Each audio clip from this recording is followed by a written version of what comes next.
Hello, welcome to the News Podcast Daily, and following are today's highlights.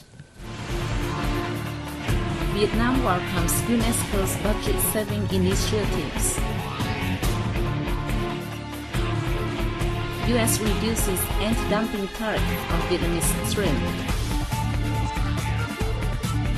Ha Thiên National Park greets 7 rare black bears.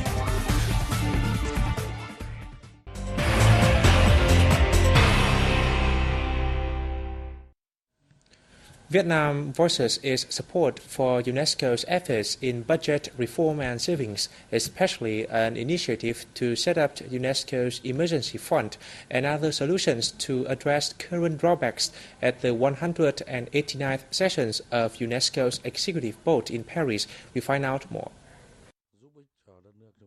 Talking with the Vietnam News Agency correspondent in Paris on the sidelines of the session on March the 1st, Deputy Foreign Minister Nguyễn Thanh Sơn emphasized the necessity to trim budget in the current circumstance. He, however, referred to the exception for a number of projects that are being implemented effectively. Welcoming the roadmap to the future put forth by General Director Irina Bokova, Sơn also noted a time for the organization to accelerate its reforms in a broader manner to increase the efficiency of its operation as well as its position and role. He affirmed that Vietnam welcomes UNESCO's initiatives to beef up the partnership with its stakeholders to effectively carry out programs and activities in the fields that it is pioneering, like education and culture. Sơn asserted that Vietnam always accompanies UNESCO in weathering current financial difficulties it is facing, saying the country is completing necessary procedures to soon pay its yearly dues for 2012.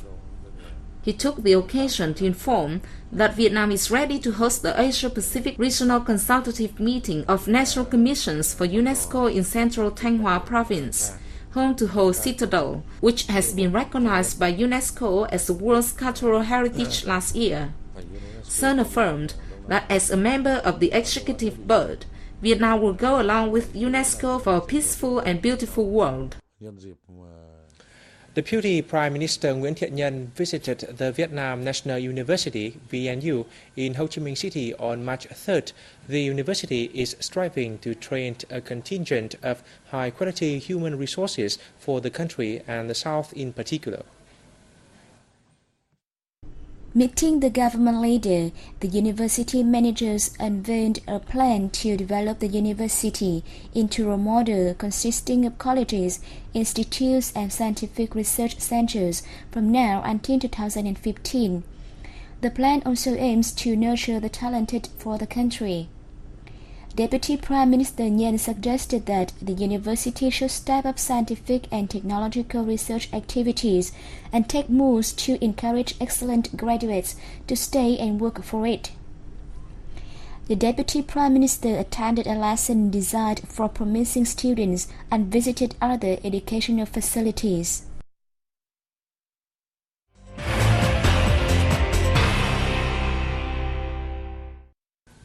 Two female scientists were presented with the Kovalevskaya Prize at a ceremony in Hanoi on March 3rd to honor their great contributions to science. We find out more.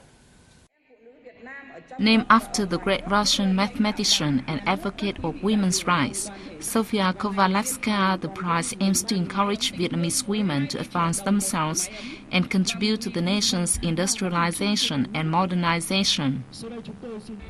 This year's award went to Professor Vũ Thị Thu Hà, who is Deputy Director of the Vietnam Industrial Chemical Institute, and Professor Lê Thị Thanh Nhàn, who is Deputy Headmaster of the Science College at Thái Nguyên University.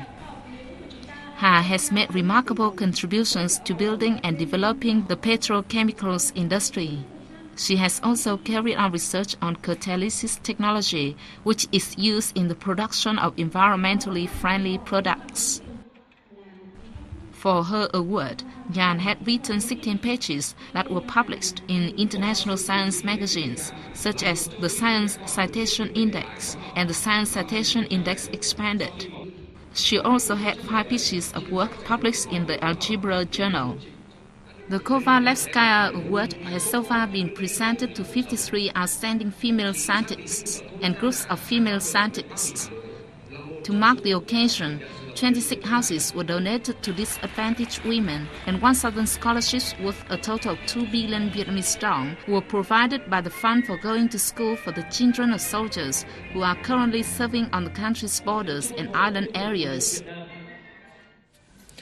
Prime Minister Nguyễn Tấn Dũng has ordered a temporary halt to the establishment of new economic and industrial zones and complexes nationwide. The move is part of the government's efforts to improve management and efficiencies of the existing ones. Our reporter has more. In his instruction, Prime Minister Dũng asked the Ministry of Planning and Investment to work closely with relevant ministries and agencies to review the planning, establishment and operation of economic and industrial zones, then put forward measures to deal with those working inefficiently and causing environmental pollution. These ministries and agencies will also have to screen and make adjustments to the Economic and Industrial Zone Development Plan until 2020 and submit it to the Prime Minister in the fourth quarter of this year.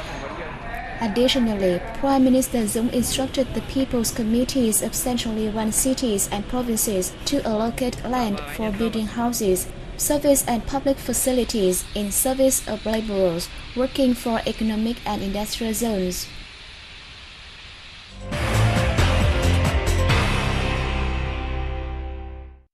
The Department of Commerce, DOC, of the United States has announced the 6th preliminary results of Administrative Review, POR6, on frozen shrimp imported from Vietnam in the period from February 1st, 2010 to January 31st, 2012. Let's have a look.